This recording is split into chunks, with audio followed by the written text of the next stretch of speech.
Listo, entonces, a ver, hace ayer les había dado estos pequeños estos ejercicios simples. Los vamos a revisar, chicos, después porque les voy a dar otras dos tareas en este capítulo. Acabando el capítulo, revisamos, chicos, ¿ya? Bueno, entonces vamos a continuar. Vamos a ver, repasar sobre la electronegatividad. Ustedes saben que ya les he compartido las diapositivas, ¿verdad, chicos? Bueno, entonces no voy a hacer ya muchas preguntas en este sentido y vamos a avanzar. La electronegatividad es la tendencia que tienen los átomos de atraer hacia sí el par de electrones compartido. A ver, en todo enlace covalente, chicos, siempre hay la compartición de dos electrones. Un átomo aporta un electrón y el otro átomo aporta otro electrón. Así se forma un orbital molecular, recuerden. Entonces, cuando uno de los átomos, por ejemplo, si tengo el átomo A más el átomo B, si el átomo A es más electronegativo que B, aparecerá o se manifestará la electronegatividad del átomo más electronegativo, en este caso el A. Entonces, se origina así un dipolo. Esto también es bien importante en bioquímica. Aparecen los dipolos y las atracciones intermoleculares que vamos a repasar ahorita. Entonces, la polaridad y los enlaces polares aparecen gracias a la propiedad de la electronegatividad, que la electronegatividad es la tendencia que tiene uno de los átomos de un enlace covalente de atraer hacia sí el par de electrones del enlace covalente. Entonces, en este caso A atrae, la nube electrónica está más hacia A y en consecuencia A se cargará parcialmente negativa, de una manera parcialmente negativa, y B se cargará parcialmente positivo, originando así un dipolo. Esto nos está indicando que A es más electronegativo que B, ¿verdad? Esto se va a replicar también, vamos a ver, en las biomoléculas. La molécula del agua, por ejemplo, presenta enlaces covalentes polares, que serían estos, enlaces covalentes polares. Son covalentes porque el oxígeno está dando aquí un electrón, el hidrógeno otro electrón y forma fíjense mi cursor, forma un orbital molecular. Pero la diferencia de electronegatividad entre el oxígeno y el hidrógeno pues es grande. El oxígeno es más electronegativo que el hidrógeno. En consecuencia, fíjense en mi cursor, la densidad electrónica estará más hacia el lado del oxígeno. En consecuencia, este átomo, el oxígeno, estará cargado parcialmente negativo, esto parcialmente positivo. Esto es fundamental y explica el hecho de que el agua sea el solvente universal. Disuelve a muchísimas moléculas inorgánicas, pero también a muchas moléculas biológicas. Estructura y propiedades químicas de la materia viva. ¿Cuáles son los elementos químicos que están presentes en los seres vivos? Pues ya habíamos visto esto, perdón, un cachito, creo que ya pasó algo. No, está bien. Habíamos visto entonces que los elementos que están presentes, es una diapositiva de repaso. Los elementos químicos que están presentes están sobre todo en el segundo periodo y abundan sobre todo. El carbono es el elemento mayor, por eso la química orgánica se llamaba antes la química del carbono. El carbono, nitrógeno, oxígeno y flúor. Y tenemos, claro, obviamente, metales como sodio, magnesio, potasio, calcio y estos elementos de transición, metales de hierro, cobre y zinc. Cuando hablamos de la electronegatividad aumenta, la electronegatividad, ustedes saben bien que aumenta a medida que se avanza a la derecha de la tabla periódica. Estamos hablando de la electronegatividad. En consecuencia, el flúor es más electronegativo que el oxígeno es más electronegativo que el nitrógeno y el nitrógeno más que el carbono. Y todos estos son más electronegativos que el hidrógeno, porque siempre el hidrógeno está acompañando a estos elementos. Así surgen gracias a la electronegatividad, en gran parte de la electronegatividad, surgen las interacciones no covalentes, llamadas también atracciones intermoleculares, pero recuerden, son no covalentes. Las moléculas biológicas forman, sí, digamos, largas estructuras de unión de carbono e hidrógeno, igual que en química orgánica, que pueden ser ramificadas o lineales, pero también se caracterizan por tener grupos funcionales. Los grupos funcionales son los que les dan la esencia funcional a las biomoléculas. Si ustedes recuerdan química orgánica, los grupos funcionales pueden ser el grupo oxidrilo, que da lugar a la familia de los alcoholes, el grupo carbonilo aldehídico, que da lugar a los aldehídos, el grupo carbonilo cetónico, que da a las cetonas, el grupo carboxilo, que da lugar a la familia de los ácidos. Pues en las biomoléculas también poseen grupos funcionales. Por ejemplo, esta es la estructura de un monosacárido y posee grupos funcionales. ¿Cuántos grupos funcionales? Este y este. En este caso sería el grupo oxidrilo. Gracias a este grupo oxidrilo, pues van a tener propiedades especiales. Esta es una molécula relativamente simple, que es un monosacárido, pero también esta es otra molécula, la molécula del flavin adenin dinucleótido, que vamos a ver en el antepenúltimo capítulo, que tiene, fíjense, muchos grupos funcionales. Un grupo amida, los grupos oxidrilo, los fosfatos, los grupos amino, grupos oxidrilo, que dan lugar a diferentes interacciones entre las moléculas. Las atracciones intermoleculares, ustedes saben que pueden ser de dos tipos, ¿verdad? Han repasado. Son siempre no covalentes, no se olviden. Es decir, no se forma por unión de por traslape de dos electrones que formen un orbital molecular. No, son simples atracciones. Esas atracciones son relativamente débiles. Por eso, o sea, como no son covalentes, son débiles, porque un enlace covalente es muy fuerte.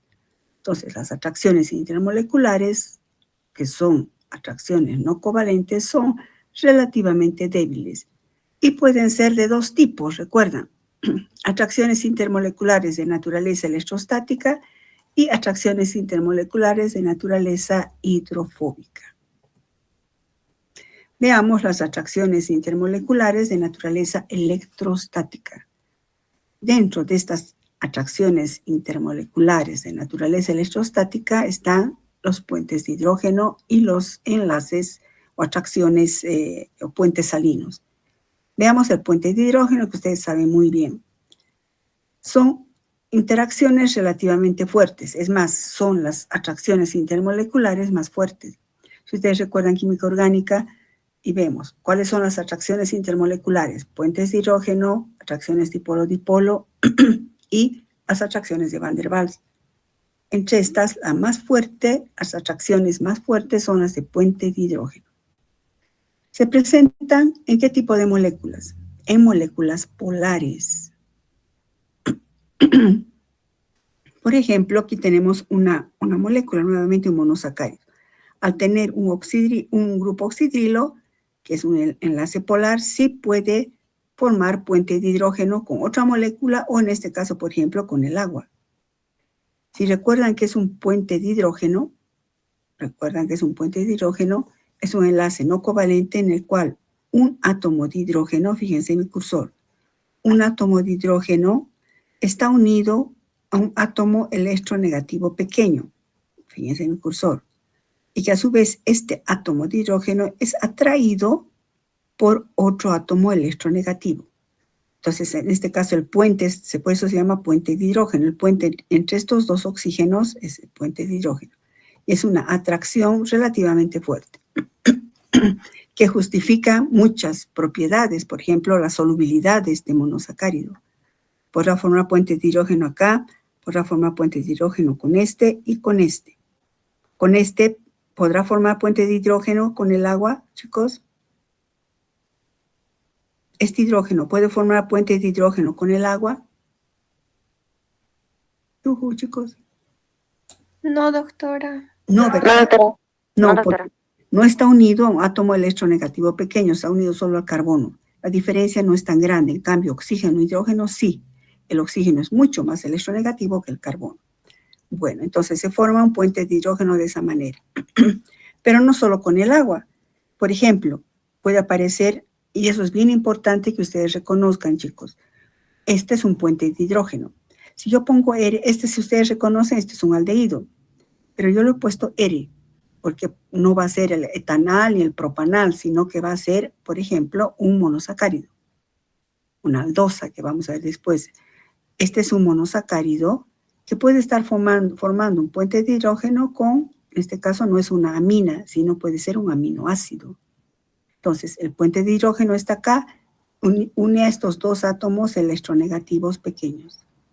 Entonces, puede aparecer puentes de hidrógeno entre un aldehído y un aminoácido, o entre aminoácidos, o entre aldehídos, o entre monosacáridos, o entre aminoácidos. Entonces, es importante, chicos, que ustedes reconozcan qué es esto, un puente de hidrógeno. Por eso les dije que repasen, ¿no? Creo que está claro. Si algo no está claro, si quieren que repitan, usan el micrófono o el chat o levantan la mano, chicos. El otro tipo de atracción intermolecular de naturaleza electrostática son los puentes salinos. Esto que estamos repasando sí es muy importante, chicos, porque yo podría haber pasado directo al tema 2 y decirles, ustedes ya saben todo esto, repasen, chicos, repasen. No, he dicho mejor, repasamos, tomamos un capítulo de puro repaso para tener bases bien sólidas, ¿no? Puente salino, pero aún así tenían que estudiar. Puente salino es la atracción entre iones positivos atraídos por iones negativos. Por ejemplo, otra vez, esto parece un ácido, pero no estamos hablando aquí en bioquímica del ácido acético ni el ácido propanoico, no. Ahora sí vamos a hablar, si es así, puede ser un aminoácido. El grupo carboxilo de un aminoácido o el resto de una proteína, porque las proteínas están formadas por aminoácidos, ya. No quiero que un poco se despeguen de orgánica, pero que apliquen lo que han aprendido en orgánica. Si este aminoácido, por ejemplo, pierde un protón, va a formar su base conjugada, que sería, la base conjugada de ese aminoácido. Si este fuera el ácido glutámico, el glutamato, ya, no mezclaré todavía, su base conjugada. Y el oxígeno va a quedar cargado negativamente. Otra parte de una proteína o de un aminoácido que tiene su grupo amino, un aminoácido tiene un grupo amino, puede haber captado un protón a nivel del par de electrones de este nitrógeno. Y entonces se forma una estructura con carga positiva y aquí una con carga negativa. ¿Qué tipo de atracción va a aparecer entre estos dos? Pues un puente salino. Atracción entre ion positivo e ion negativo, que se ve mucho en las estructuras de las proteínas. Entonces, un puente salino. Sepan reconocer que esto da lugar a una atracción intermolecular de tipo puente salino. Esas serían las atracciones de tipo electrostático. Las atracciones intermoleculares de naturaleza hidrofóbica. Ahí están las fuerzas de Van der Waals, que ustedes las conocen muy bien. ¿Recuerdan? Las fuerzas de Van der Waals son interacciones muy débiles que mantienen unidos temporalmente a moléculas no polares. Entonces estos son en moléculas polares. Las atracciones de puente de hidrógeno y puente salino se dan en moléculas polares. En cambio, las atracciones de Van der Waals se dan entre atracciones intermoleculares entre moléculas no polares, es decir, en las que no haya mucha diferencia de electronegatividad. ¿En qué casos aparece? Pues estas fuerzas de Van der Waals que son débiles tienen un papel importantísimo en bioquímica y en biología. Por ejemplo, les muestro esto. Aquí estoy poniendo dos ácidos grasos. No estoy queriendo decir ácidos carboxílicos, ¿no? Obviamente todo ácido graso, vamos a ver, es un ácido carboxílico, pero de cadena larga. Entonces, en esta estructura, fíjense mi cursor, en esta estructura reconocemos este grupo funcional que podría formar puente de hidrógeno con otra molécula de ácido graso, formando, por ejemplo, en este sentido, un puente de hidrógeno. Este hidrógeno, unido a este oxígeno, puede ser atraído por los pares de electrones también sin compartir de este carbono. Un puente de hidrógeno. Pero ¿cómo se asocian estas largas cadenas? Pues estas largas cadenas se asocian, por eso he puesto esos puntitos, mediante atracciones de Van der Waals. Entonces, vemos aquí en esta misma molécula una zona de atracción de tipo de naturaleza hidrofóbica, Van der Waals, y una zona de atracción de tipo puentes de hidrógeno. Entonces, estos son atracciones de Van der Waals. Eso da lugar, por ejemplo, a que ciertas moléculas tengan esta estructura, lo que acabamos de ver. Esto mismo de aquí yo lo he puesto en líneas de, ahorita está con líneas, ¿verdad? Ahora lo pongo en líneas de enlace, nada más así. Y entonces nos adelantamos un poquito ya. Esto se denomina cabeza polar. Y a esta larga cadena de hidrocarbonada le llamamos una cola polar. Entonces, fíjense, hay moléculas como los ácidos grasos que tienen una cabeza polar y una cola polar. No estoy diciendo que son dipolos, cuidado, esto no es dipolo. Esto tiene en la misma estructura una cabeza polar y una cola apolar. Se llama, vamos a ver más adelante, la anfipaticidad. Pero fíjense que en la misma estructura, que es importante reconocer que esto puede formar, esto es polar, pero esto es apolar. Entonces, estas colas, ¿cómo se van a asociar? Por Van der Waals, y estas se van a asociar por puentes de hidrógeno. Estas atracciones hidrofóbicas que están presentes en las moléculas apolares no pueden interaccionar con el agua. Por eso es hidrofóbico. Hidroagua, fobia, repele el agua, ¿no? Entonces, como esta zona no puede interactuar con el agua, y vamos a ver más adelante que el agua es el componente más importante o más abundante, diré, no importante, es importante, sí, pero es más abundante en la composición celular, pues estas colas no pueden interaccionar con el agua. Y eso es fundamental en bioquímica, ya que aparecen formando barreras hidrofóbicas, como es el caso de las membranas celulares. Por ejemplo, si hemos visto, ¿verdad? Por ejemplo, esta estructura, que es un ácido graso, tiene una cabeza polar y una cola polar. Entonces, ¿cómo se van a asociar? Recuerdan química orgánica. Semejante disuelve a semejante. Entonces, las colas apolares, estos, estito, es estito, es representado así. Las colas apolares se asocian con las colas apolares formando una bicapa. ¿Y esto qué parece? Parece una membrana celular. Es la base de la organización de las membranas celulares, es decir, las atracciones de Van der Waals de esta zona, que a su vez aquí se atraen por puentes de hidrógeno. Es la base, les decía entonces, de la membrana plasmática. Si nos fijamos, hacemos un adelantito, esta es una parte de una membrana plasmática, no importa esto, después vamos a ver. Vemos aquí qué cosa. Este redondito serían las cabezas polares y estas serían sus colas apolares, pero se asocian en una bicapa. Tenemos regiones hidrofílicas, que serían las cabezas polares, y las regiones hidrofóbicas, el interior de la membrana celular. Vamos a repasar esto cuando veamos lípidos, la teoría del mosaico fluido. Pero fíjense qué importante reconocer esto de las atracciones intermoleculares. Las regiones hidrofóbicas forman colas apolares y las cabezas polares son regiones hidrofílicas. Quiere decir que esta zona sí interactúa con el agua, lo mismo que esta. Esta sería la zona del citoplasma, esta sería la zona del exterior de la célula. Y estas zonas son totalmente hidrofóbicas y cumplen una función vital para la membrana y para la célula. Entonces, ya hemos visto con esto, hasta aquí seguimos repasando, hemos visto el átomo, hemos visto cómo se van combinando, hemos visto que las células, las moléculas, los átomos no están solos, sino que siempre se están combinando, formando moléculas. A su vez, la combinación de estos átomos, si es que uno de los átomos es más electronegativo, va a dar lugar a la formación de dipolos. Entonces, eso nos ayuda a entender las atracciones intermoleculares, que pueden ser puentes de hidrógeno, puente salino, o las atracciones débiles de Van der Waals, que tienen importancia por su hidrofobicidad. Ahora, la composición química de las células. Entremos ya a las células.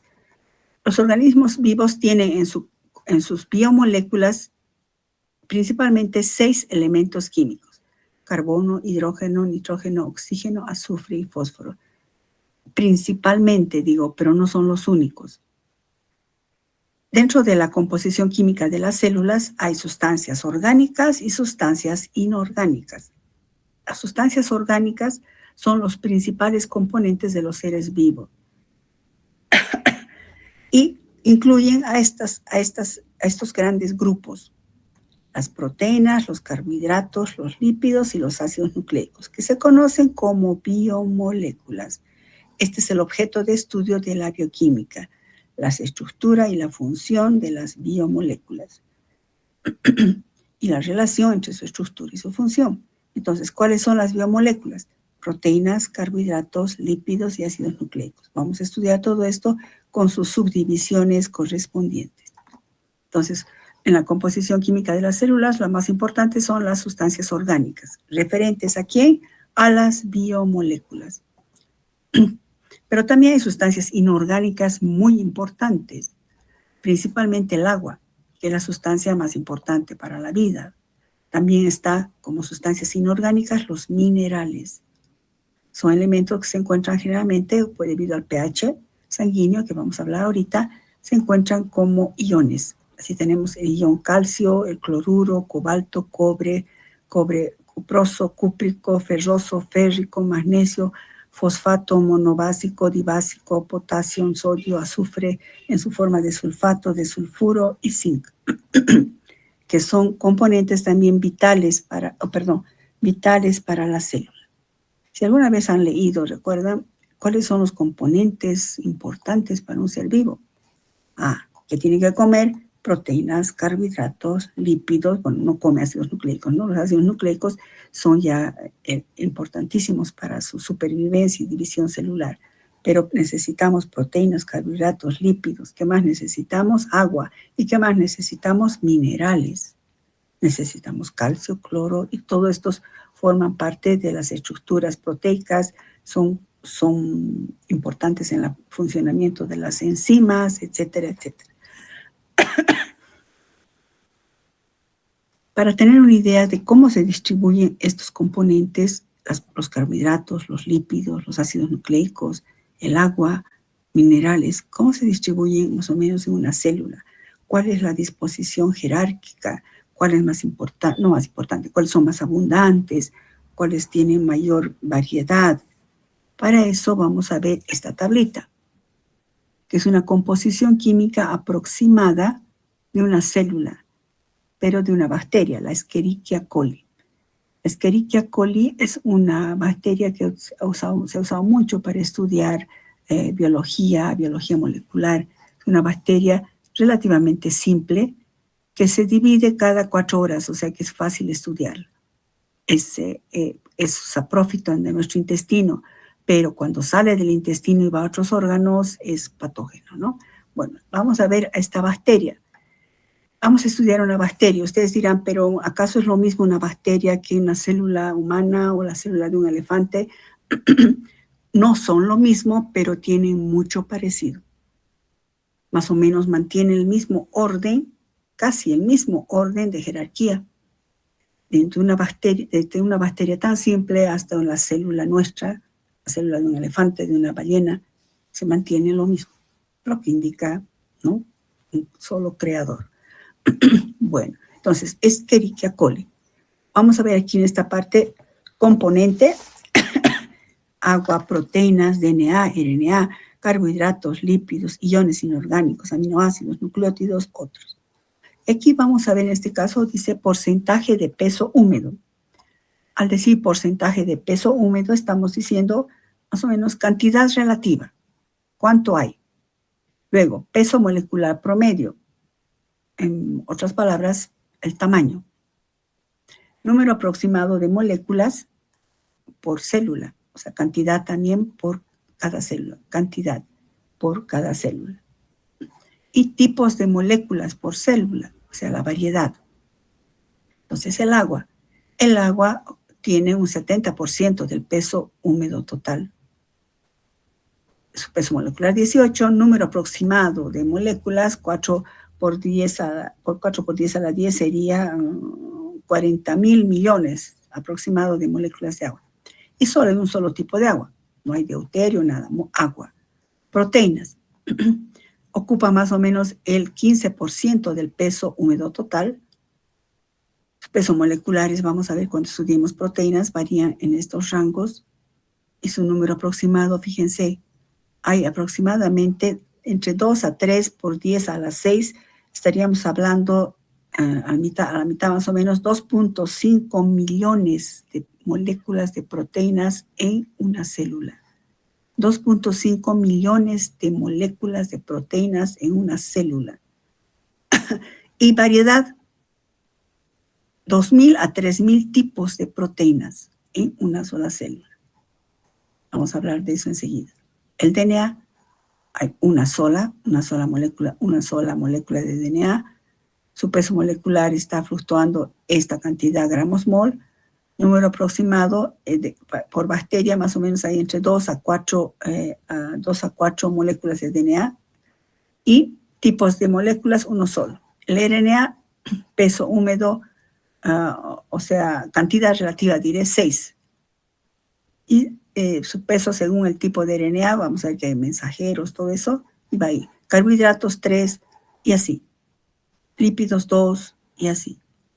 Lo importante siempre es interpretar tablas. En nuestra profesión, chicos, interpretamos mucho tablas y gráficos, porque resume muchísima información. Y entonces, fíjense, y si vemos aquí como no conclusión, pero unas observaciones importantes, el componente más abundante es el agua. También el agua, que no es una biomolécula, ¿no? Pero la biomolécula más abundante, fíjense cuál es, las proteínas. Además son de altísima variedad, entre 2.000 a 3.000 tipos de proteínas. Fíjense, en este caso, pues no. El DNA tendría el tamaño más grande, ¿no? El DNA. Y así. Carbohidratos, hay más carbohidratos que lípidos y así. Este patrón más o menos se repite en todas las células, con ciertas variaciones entre las diferentes células también. Nunca es lo mismo una célula hepática que una célula de un adipocito, ¿no? Pero de un modo general se mantiene esto. Todas las células, el componente mayoritario es el agua. Entre las biomoléculas, la más abundante es la proteína y también mayor variedad y la molécula mayor cantidad, fíjense también, están las proteínas y los carbohidratos. Y la molécula más grande es el DNA. Entonces sobresale eso, y eso se cumple en todas las moléculas. Entonces la molécula más grande del DNA, la biomolécula más abundante y en mayor variedad son las proteínas. Entre la siguiente le sigue en cantidad los carbohidratos. Eso se cumple en todas las células. Perdón. Tarea, chicos, por favor, atiéndame. Quiero que en base a esta estructura que dice peso húmedo total, húmedo, quiero que me indiquen lo siguiente. ¿De dónde sale esta afirmación? Alrededor del 50%, escriban por favor, alrededor del 50% de materia en base seca, alrededor del 50% de materia en base seca corresponde a las proteínas. Alrededor del 50% de materia en base seca corresponde a las proteínas. Ustedes dirán, ¿dónde está eso? Aquí no hay 50%, aquí dice 15%. ¿De dónde sale que es el 50%? Algo más. Pongan. Aproximadamente el 99% del peso de una célula corresponde al agua. Aproximadamente el 99% corresponde al agua. Ustedes dirán, ¿por qué si aquí dice 70? ¿De dónde salen esos dos valores? Quiero que analicen, calculen con todo esto y hagan un calculito. Entonces, porque esa es una generalización importante. El 50% en base seca, se dice, de las proteínas el 50% de las células es proteína. Por eso es la más abundante. Y aproximadamente el 99% de la composición de nuestras células es agua. ¿De dónde sale eso? Esa conclusión. Entonces, para esa es como tarea que vamos a resolver cuando terminemos el capítulo. ¿Alguna pregunta sobre esto, chicos? Bueno, hemos dicho que el 99% es agua. Pues el agua es el principal disolvente biológico. Veamos las propiedades biológicamente importantes del agua. Es el principal disolvente biológico. No se concibe ningún ser vivo que viva sin agua. Por ejemplo, a ver, para diferenciar aquí, los virus no son seres vivos, chicos. Son partículas que tienen ácidos nucleicos, proteínas, pero no son seres vivos porque no se pueden multiplicar solos. Necesitan invadir una célula y recién se multiplican estos bandidos. Entonces, todo ser vivo necesita agua. ¿Por qué es tan importante el agua? Su importancia se debe a que es una molécula polar. Fíjense, el oxígeno más electronegativo, el hidrógeno parcialmente positivo, parcialmente negativo. Esta propiedad le confiere estas características de su polaridad, le da lugar a propiedades increíbles en el agua.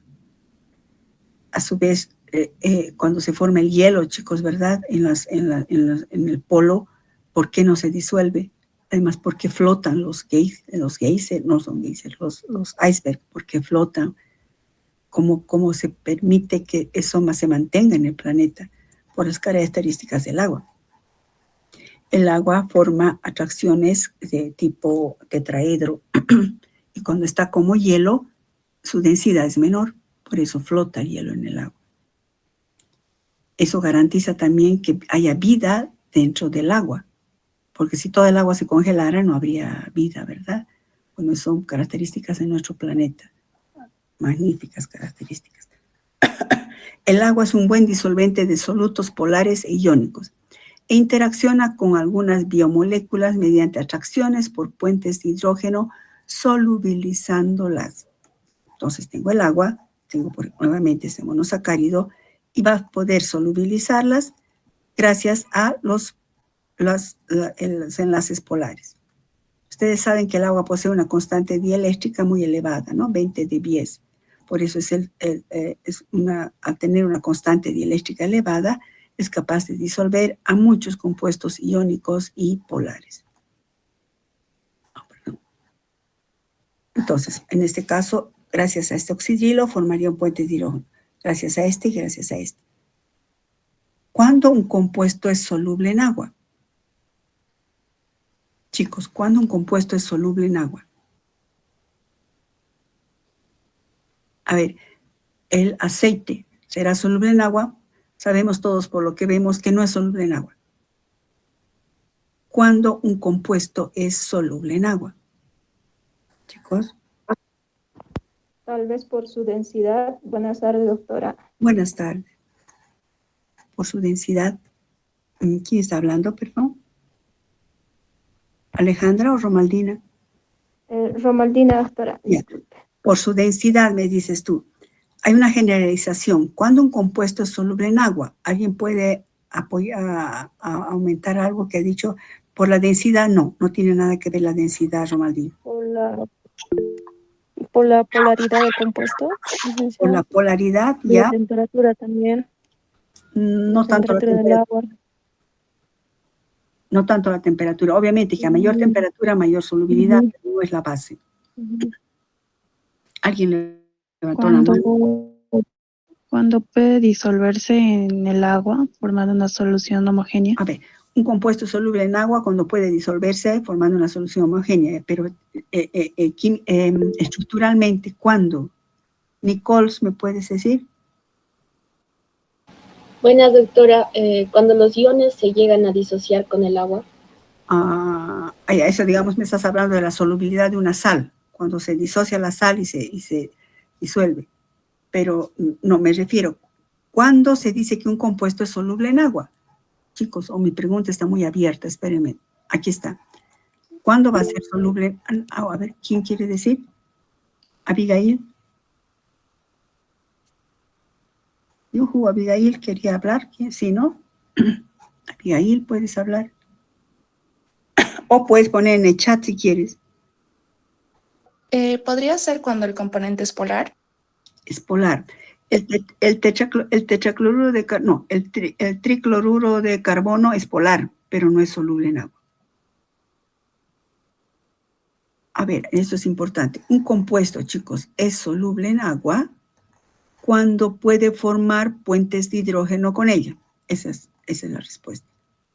Siempre y cuando pueda formar puentes de hidrógeno, es soluble en agua. Por eso, ¿cuáles son los compuestos solubles en agua? Escriban eso. Aquellos que tengan el grupo oxidrilo, porque puede formar puente de hidrógeno. 1, grupo oxidrilo. 2, cuando tenga el grupo amino, puede formar puente de hidrógeno. O cuando tenga el grupo sulfidrilo, azufre hidrógeno, puede formar puente de hidrógeno. Digo, claro, puente de hidrógeno y ser soluble. Esa es la importancia del agua. Todo compuesto que pueda formar puentes de hidrógeno con el agua va a ser soluble en agua. Hay que considerar también las largas cadenas, etcétera, pero soluble en ese sentido, ¿no? ¿Está claro? Todo aquel que pueda formar puentes de hidrógeno. ¿Qué grupos funcionales? Oxidrilo, amino, sulfidrilo. Sobre todo, ¿no? Estoy hablando para compuestos orgánicos relacionados con biomoléculas. Porque el ácido fosfórico también puede ser soluble en agua. El ácido clorhídrico también es soluble en agua. Pero hablando de moléculas orgánicas, aquellas que tengan oxidrilo, amino y sulfidrilo.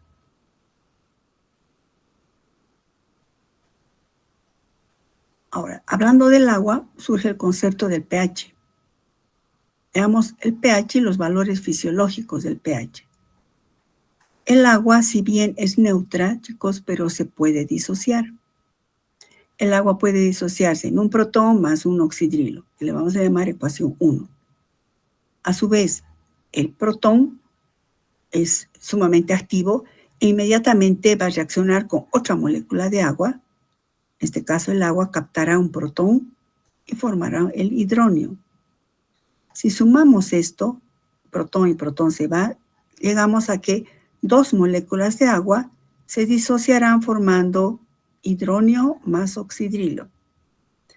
Aquí estamos viendo algo importante, que aquí el agua que está haciendo, aquí el agua está donando un protón. Entonces, ¿cómo está actuando acá, chicos?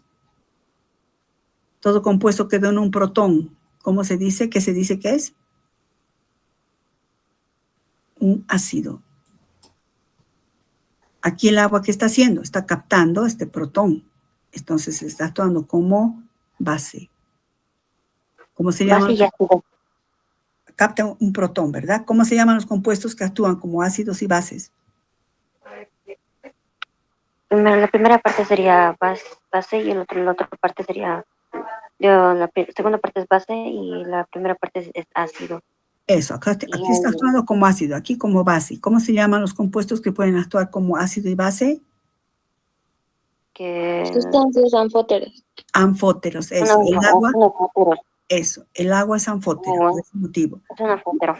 Eso, muy bien. Y entonces, como si resolvemos estas dos ecuaciones nada más simple sumando, vemos que 2 moléculas de agua, sabemos que en 1 mililitro de agua puede haber millones de moléculas de agua, ¿verdad? Según si es un mol, número de Avogadro ya. Pero 2 moléculas de agua forman hidróneo y un oxidrilo. Se observa que el agua es anfótera. Cuando el agua se disocia, la concentración de iones hidróneo va a ser igual a la concentración de los iones oxidrilo. Entonces se dice que es neutra el agua en ese sentido, ¿verdad? El equilibrio que estamos viendo, descrito acá, se denomina el producto iónico del agua, que han debido ver ustedes en analítica, digo en química general. El producto iónico del agua, KW de water, ¿no? Es que, ¿a qué es igual el producto iónico del agua? A 25 grados, el producto iónico del agua es 1 por 10 a la menos 14 molar al cuadrado. 1 por 10 a la menos 14 molar al cuadrado. Para que este valor salga, significa que estos dos, ¿qué concentración tendrían que tener? La concentración del protón tendría que ser 1 por 10 a la menos 7. Y la concentración del hidróneo y la concentración de los oxidrilos también tendría que ser 1 por 10 a la menos 7. Si sumamos Si multiplicamos, diré, dos exponentes, se suman, ¿verdad? Y por eso nos da 1 por 10 a la menos 14. Por eso se dice que el agua es neutra.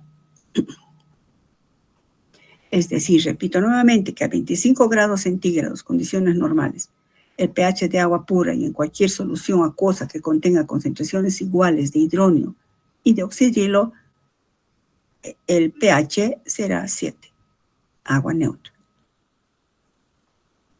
Ahora, perdón. Antes de esto, otro ejercicio, chicos. Escriban, el pH de una solución depende de la temperatura. Escriban, por favor. El pH de una solución depende de la temperatura. Por ejemplo, a 37 grados, que es la temperatura del ser humano, ¿no? A 37 grados, una solución puede tener 1.6 por 10 a la menos 7 de concentración de hidróneo. 1.6 por 10 a la menos 7 concentración de hidróneo y la misma cantidad, 1.6 por 10 a la menos 7 de oxidrilo. ¿Cuál es el pH de esa solución a esa temperatura? ¿Cuál es el pH de esa solución a esa temperatura? Porque aquí estamos diciendo 1 por 10 a la menos 7. Pero a 37 grados no es 1, es 1.6 por 10 a la menos 7. Y el otro 1.6 por 10 a la menos 7. ¿Cuál es el pH? Van a hacer ese ejercicio como tarea. Esto podríamos estar hablando en un tubo de ensayo. Y aquí dice 25 grados. La temperatura corporal de un ser humano está en 37, 36.5, 37, pongámosle. A 37 grados no es 1, sino es 1.6. ¿Cuál es el pH? Bueno, seguimos con el pH. Existe un margen de pH fisiológico y esto es sumamente importante. Vamos a seguir hablando de este tema hasta el último capítulo. Existe un margen de pH fisiológico que es entre 6,5 y 8. Entonces, la mayoría de los procesos bioquímicos tienen lugar en este intervalo de pH. Por debajo de este intervalo no es posible la vida ni por encima. Pero sí hay un rango entre 6,5 a 8. Otra preguntita, facilita de averiguar. ¿Cuál es el rango de pH de la sangre? ¿Cuál es el rango de pH de la orina? Eso más vayan preparando. Entonces, obviamente estos rangos tienen que estar dentro de esto. Entonces, por eso se dice margen de pH fisiológico 6,5 a 8.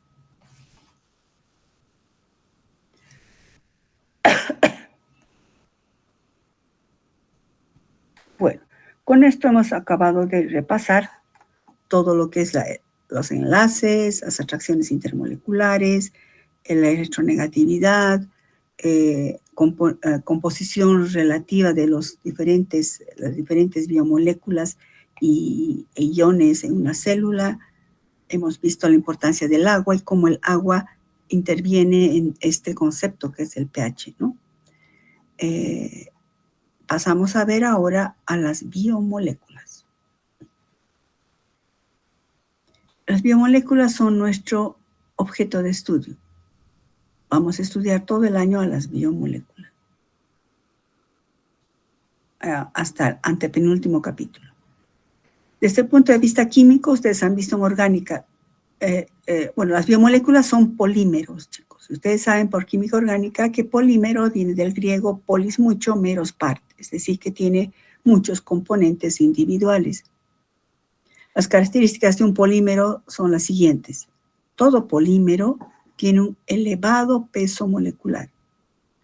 Y todo polímero está formado por unidades sencillas de bajo peso molecular denominadas monómeros. Cada monómero se une uno con otro mediante enlaces covalentes. Entonces, todas las biomoléculas se caracterizan por un alto peso molecular, pero que todas tienen en su composición monómeros. ¿Cómo se unen estos monómeros? mediante enlaces covalentes. Hemos repasado que es un enlace covalente. Es como si fuera una cadenita, ¿verdad?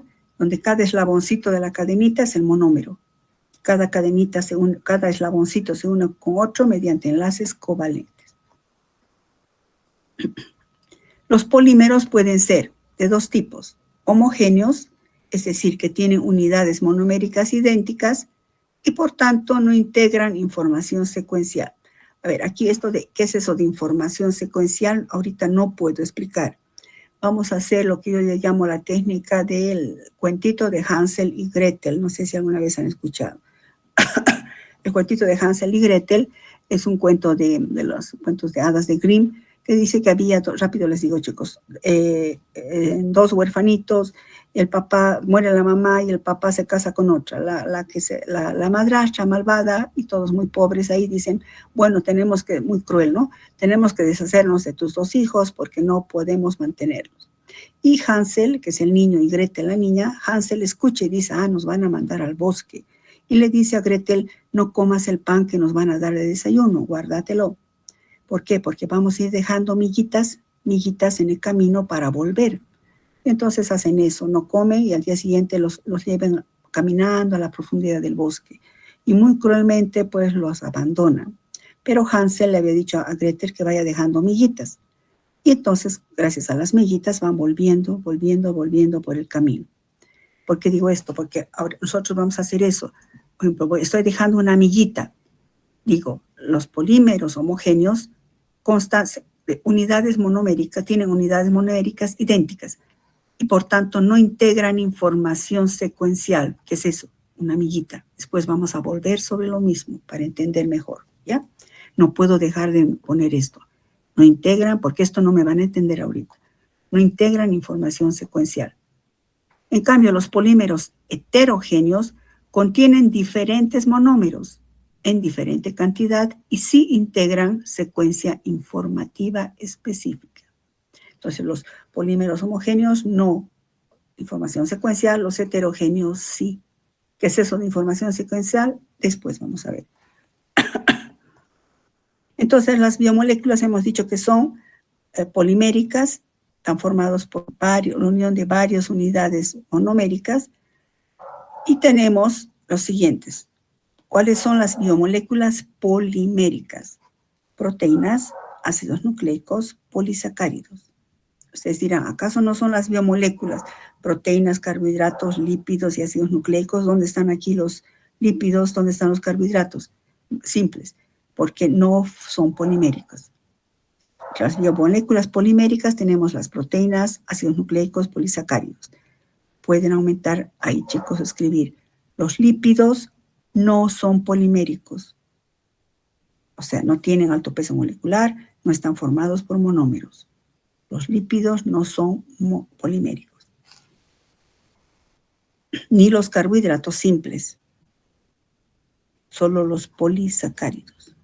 O sea, ni los lípidos ni los carbohidratos simples estos no son polímeros. Bueno, entonces decimos que si son polímeros, están formados por monómeros. Las proteínas tienen como componentes monoméricos a los aminoácidos. ¿Son biomoléculas informativas? ¿Tienen información secuencial? Sí. Los ácidos nucleicos son polímeros de alto peso molecular, y sus monómeros o sus unidades constituyentes son los nucleótidos. ¿Son biomoléculas informativas? Sí. Polisacáridos están formados, sus unidades monoméricas son los monosacáridos. Y sí, algunos sí tienen, tienen una información secuencial, algunos. Estos dos primeros sí tienen alta información secuencial. Y repito, los lípidos y carbohidratos simples no son poliméricos, o no son polímeros, mejor. Y por tanto, no tienen información secuencial.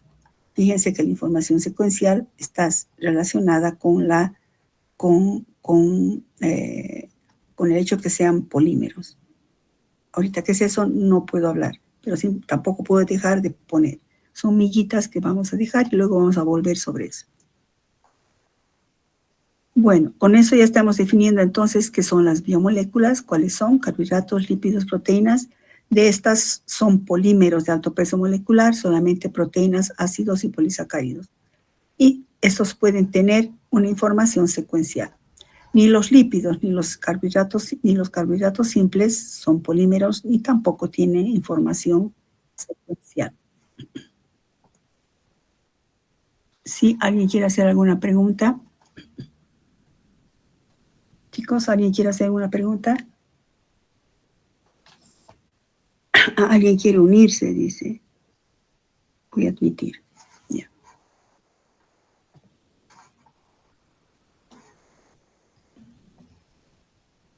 Listo. Entonces, en este capítulo que es introducción y que es la contextualización entre la química y la biología para ver ciertos conceptos básicos que nos van a ayudar en la bioquímica, pasamos a ver la organización celular, que sería la parte de biología. Veamos la teoría celular de la vida. No vamos a entrar en profundidades porque no estamos en la materia de biología. Ustedes ya han llevado esto muy bien. Solamente indicar ciertos datos importantes que les va a ayudar para enfrentar lo que sigue. La teoría celular de la vida. Ustedes saben que la célula es la unidad de la vida.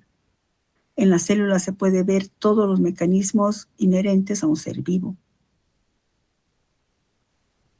Existen semejanzas globales entre células, entre las células de una bacteria, de nosotros, de un protozoario, de una ballena, de un elefante. Existen semejanzas, aunque también hay diferencias, pero semejanzas estructurales importantes. Por ejemplo, a nivel estructural, en todas las células existen elementos de unidad, es decir, partes distinguibles y definidas, que serían los organelos. A nivel funcional, tienen algo en común todas las células. Todas las células llevan a cabo estos procesos. Necesitan nutrientes para generar energía y para poder crecer y multiplicarse. Eso necesitan todas las células. Necesitarán nutrientes, ya sea internamente generados o del exterior. ¿Para qué? Para generar energía y puedan crecer, es decir, cumplir todas sus funciones y multiplicarse. Todos los organismos vivientes poseen células y la actividad del organismo es la suma de las actividades individuales de todas sus células. Así, la célula es una entidad altamente organizada. En cada célula se observa un orden excepcional que se transmite a todas las generaciones, o sea, a todas las células. Y consta de partes definidas, con funciones importantes para el proceso global de la vida, ¿no? Entonces, vemos que hay algo en común. Todas tienen organelas, todas necesitan nutrientes para generar energía y para crecer y multiplicarse. Ahora, desde el punto de vista de las características ultraestructurales, me refiero a sus organelas, sus membranas. Las células se dividen o pueden existir o agruparse en dos grupos, ustedes saben, células procariotas y células eucariotas. Las células procariotas carecen de membrana nuclear definida. No es que no tienen, claro, no tienen un núcleo definido, pero sí tienen un ácido nucleico, ¿no? Pero carecen de membrana nuclear definida. Carecen de estructuras subcelulares delimitadas por membranas. Y siempre son unicelulares. ¿Quiénes están aquí? Pues las bacterias son típicas células procariotas. Bacilos, cocos son procariotas, es decir, que son células que no tienen una membrana nuclear, no tienen sus organelas limitadas por membranas y siempre son unicelulares. En cambio, veamos aquí la ubicuidad de biomoléculas en la estructura celular. Esta es la estructura, por ejemplo, de un bacilo, que vamos a ver aquí. El pili, que serían estas extensiones de la estructura de las membranas, de la membrana externa de la bacteria, que ustedes van a ver eso en microbiología. Lo que a mí me interesa ahorita es que este pili, ¿qué tiene? ¿Qué tipo de biomoléculas tiene? Lípidos, proteínas, carbohidratos. La pared celular está formada por péptidos, que son parte de las proteínas, lípidos y polisacáridos. La membrana interna de la bacteria está formada por proteínas, lípidos y carbohidratos. El citoplasma está formado por proteínas, sobre todo enzimas, monosacáridos y otros. Y el nucleoide, que sería, que en realidad no tiene membrana nuclear, pero es solo ADN, está formado por proteínas y ácidos nucleicos. Esto me interesa. Fíjense que para entender el pili, para entender la pared celular y cómo se multiplica una bacteria ustedes al año, para entender todo lo que ocurre a nivel del citoplasma, etcétera, es necesario conocer su composición. Todos están formados por biomoléculas. Los ribosomas, igual, proteínas, lípidos, carbohidratos. Los flagelos, proteínas y lípidos. Es decir, las biomoléculas están en toda la estructura de una célula procariota. ¿Qué es el pili? ¿Qué es esto? Ustedes verán en el año de microbiología. Lo que quiero indicar aquí es cómo en una unidad, en una célula procariota, dónde están, por eso ubicuidad, dónde están todas las biomoléculas que vamos a estudiar. Esto es lo mismo, ¿no? Y en las células eucariotas contienen núcleo verdadero, es decir, tienen una membrana nuclear. Contienen estructuras subcelulares, es decir, organelas, delimitadas por membranas. Cada organela cumple una función determinada. Entre las organelas más importantes, repito, esto es nada más un repaso de recuerdito, el núcleo, que es el lugar donde se encuentra todo el DNA, toda la información genética. ¿Quiénes tienen células eucariotas? Pues el ser humano, las plantas, animales y animales inferiores como protozoarios, algas, hongos, son eucariotas. Todas tienen organelas, cumplen funciones especializadas. Si consideramos, por ejemplo, una célula como una fábrica, imagínense una fábrica, y que la membrana celular es el muro de la fábrica. En el centro está el núcleo. El núcleo tiene toda la información genética, o sea, toda la información de la fábrica. Ahí están los archivos más importantes. Las mitocondrias serían las centrales de energía. En las mitocondrias se genera el ATP, se lleva a cabo el metabolismo oxidativo. Serían las centrales de energía, ahí se genera energía. El retículo endoplasmático, ustedes saben que es un conjunto de membranas que puede ser retículo endoplasmático rugoso o liso. Ahí se sintetizan proteínas y lípidos. Entonces es una parte de la fábrica donde se sintetizan proteínas y lípidos. El complejo de Golgi es un ambiente que está cerca al retículo endoplasmático y las proteínas que se han generado acá pasan por el complejo de Golgi para ir a su destino.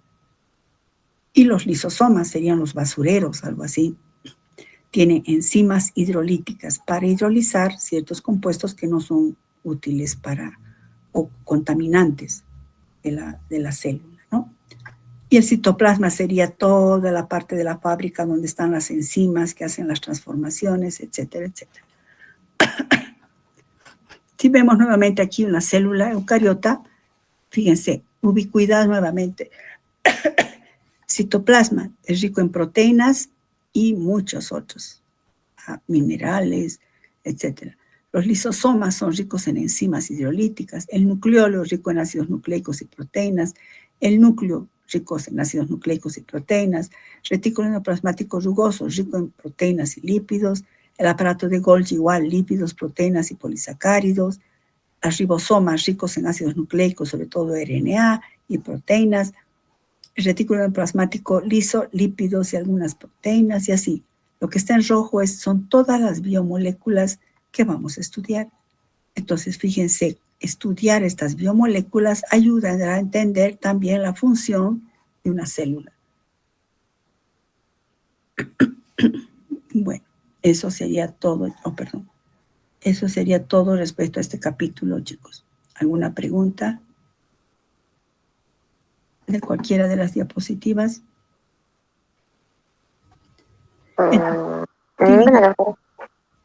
Dime, ¿quién está hablando?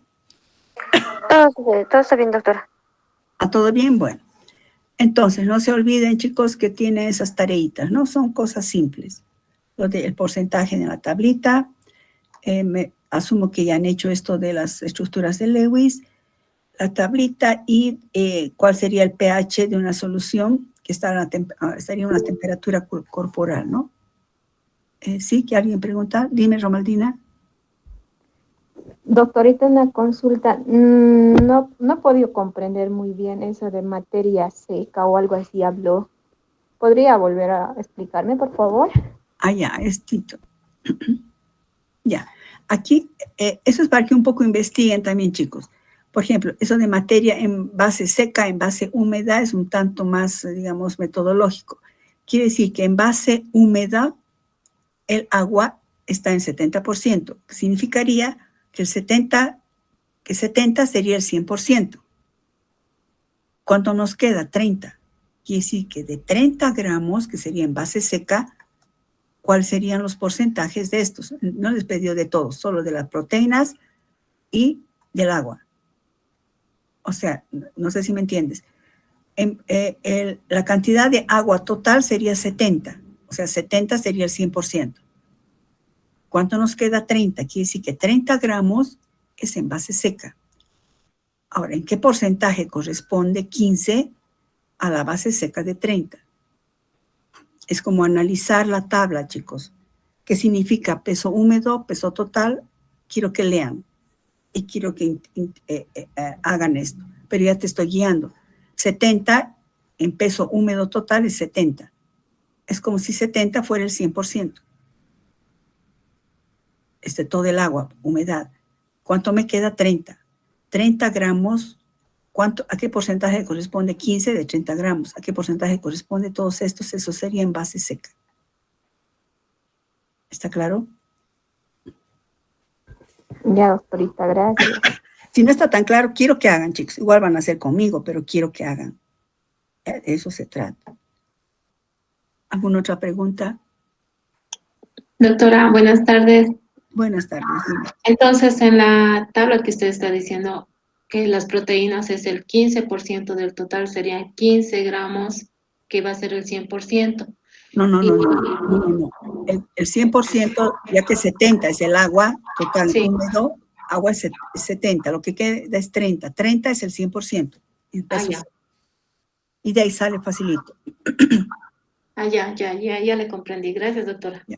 De que hagan, chicos, igual van a resolver conmigo, pero quiero que hagan. Bueno, ¿alguna otra pregunta? Bueno, si no hay ninguna otra pregunta, quedamos ahí, chicos, hemos acabado. La siguiente semana avanzamos el tema 2. Ahora sí voy a darles el tema 2 con anterioridad, ¿no? Las diapositivas, para que vayan avanzando. Ustedes van anotando, impriman y van anotando ahí o en su cuaderno, como a ustedes les parezca mejor, para que puedan estudiar mejor. Esto no les he dado con anterioridad porque dije voy a ir preguntando para la prueba diagnóstica, pero igual, para los otros temas siempre van a tener, antes de avanzar, van a tener todas las diapositivas. Bueno, ¿ninguna otra pregunta más? Ya, voy a dejar de compartir entonces. Bueno, hasta luego, chicos, cuídense.